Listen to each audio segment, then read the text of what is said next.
Hello. તું હે ને આવડે મને ફોન ના કરે 3-4 દાડા ના, એટલે આપણા ઘેર બધું મારા બૈરા જોડે પકડાઈ ગયું એમ. ના ના, ફૂલ રિમાન્ડ પર લીધા છે બધા ભાઈબંધોનો વાયરો કાઢી નાખ્યો એમ. એટલે શું છૂટાછેડા દો એટલે? અરે ના, એમ છૂટાછેડા લાયા તું તો જો વાત કર. એટલે કીધેલું તને સાચી વાત કે તને હું છૂટાછેડા એને હાલીને તાર જોડે આવી ગયા એમ, પણ અત્યારે સમય સાચો નહીં એમ, તું સમજ વાત ને.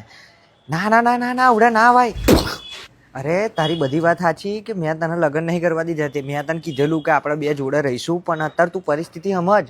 હું 2 છોકરાનો બાપ છું. કાલે ઉઠીને માર્કેટમાં બધા કહે કે તારો બાપો શેનાવરો હતો, તો મારો છોકરો હું મોડું બતાવશે.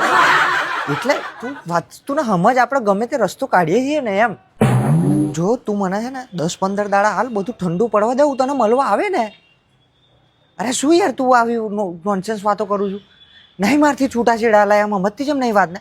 તો ખબર હતી ને તારા મારા 2 છોરો હતા, તું અમે આવેલી ને તો પછી પાછળથી નહીં તું ધમકીઓ આલો છું બધી, દવા પી જાઉં ને એવું બધું. નહીં મારથી થયું.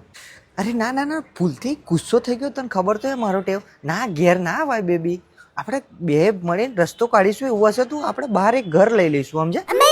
ના, ધીમે ધીમે રસ્તો કરીશું. તારી જોડે જ છું, તારો જ છું, તને કુંવારી નહીં રહેવા દઉં એમ. પણ અત્યારે પેલું પરિસ્થિતિ બહુ ખરાબ છે એમ, સમજી વાત ને. હા, ચિંતા ના કરે તું, હું તને થોડી વારમાં ફોન કરું છું. હા, બધું ગમે તે રસ્તો કાઢે, ચિંતા ના કરે. હા, ભરાયા જબરા ભરાયા.